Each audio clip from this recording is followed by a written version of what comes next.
Today, I will be informing my audience of how to brush and floss properly for a brighter and whiter smile. Brushing and flossing every day affects the outcome of a beautiful and healthy smile. Teeth are a huge part of an appearance. When you take a picture or speak to someone, your teeth is being seen. Today, I will give you an introduction on how to brush and floss properly. I will be telling you about the parts of the tooth, the proper way of brushing your teeth, and the key elements of flossing to obtain the most beautiful and brightest smile you can even imagine. Having clean teeth is important to both your smile and overall health. You need to start with the basics, and that is where we're going to go today. Let's begin with some parts of the teeth.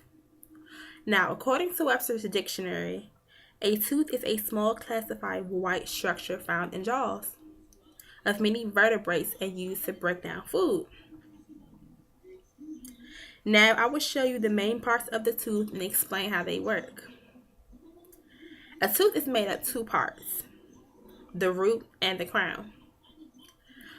A crown is what you see when you open your mouth or you smile. It's the part that sits above your gum line.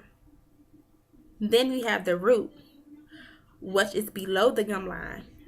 It makes up to about 2/3 of the total tooth length. There are 4 different tissues that make up each tooth. I will be showing you a diagram of a tooth.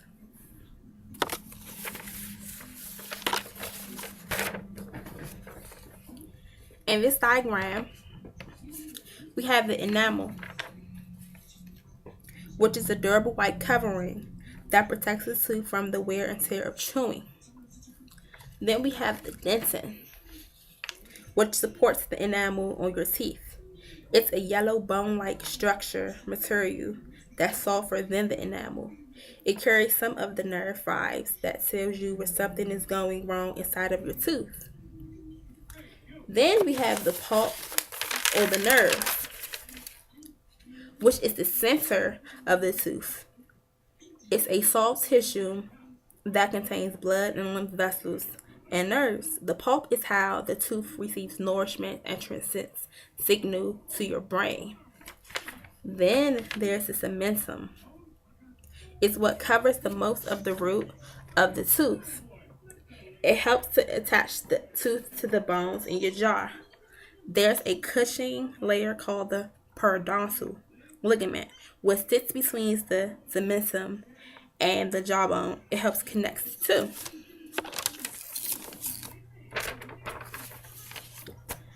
Each one of these parts, when combined together to form teeth, it helps us enjoy delicious things such as fruits, foods, and desserts. Now that we know some of the parts of the teeth, let me show you a proper technique of how to brush properly to produce a healthy smile. Now, according to the Colgate.com website, the importance of brushing teeth properly is often overlooked, but it's an important part of keeping your teeth and gums healthy.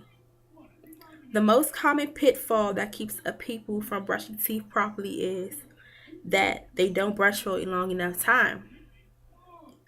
Most dentists recommend brushing for 2 to 3 minutes, spending at least 30 seconds on each quadrant of your mouth.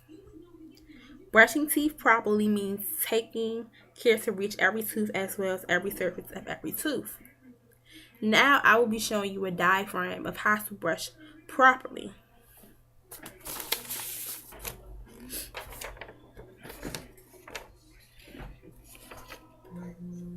Now, first and foremost, place the toothbrush at your 45-degree angle to your gums, as seen at first.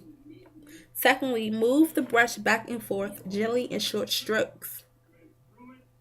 Thirdly, brush the outer surfaces, the inside surfaces, and chewing surfaces of the teeth, as seen in the second.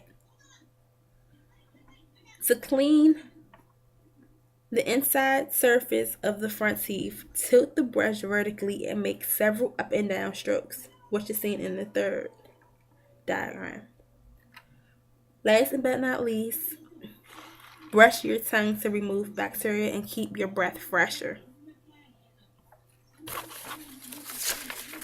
Now, you know how to brush your teeth properly. To gain a brighter smile, I will show you the key elements of proper flossing to prevent gum disease and produce a healthy smile.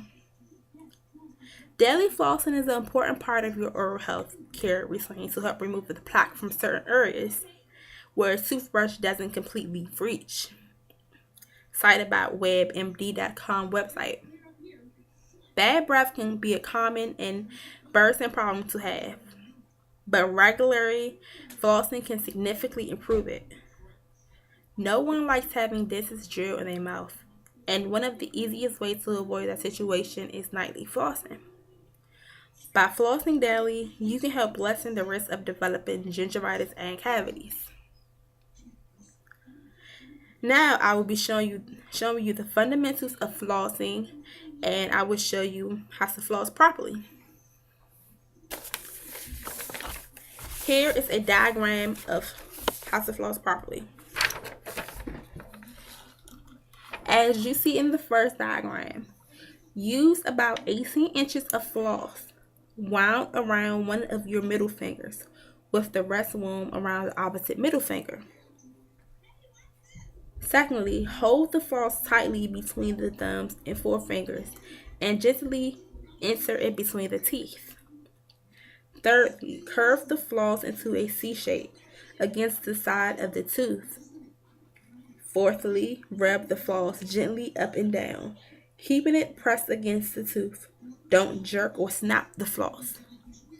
Last but not least, floss all of your teeth. Don't forget to floss behind your back teeth.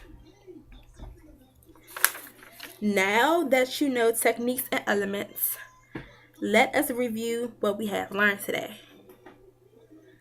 Learning how to brush and floss properly will not only help you have a beautiful and healthy smile, which can also boost your confidence. It's a great way to prevent health problems such as cavities, gingivitis, and bad breath, as well as gum disease. Today, I have discussed with you the history of a tooth, the proper way of brushing, and the key elements of flossing. Flashing your best, most healthy smile means brushing well and often. So make the most of the time by giving your brushing techniques a refresher.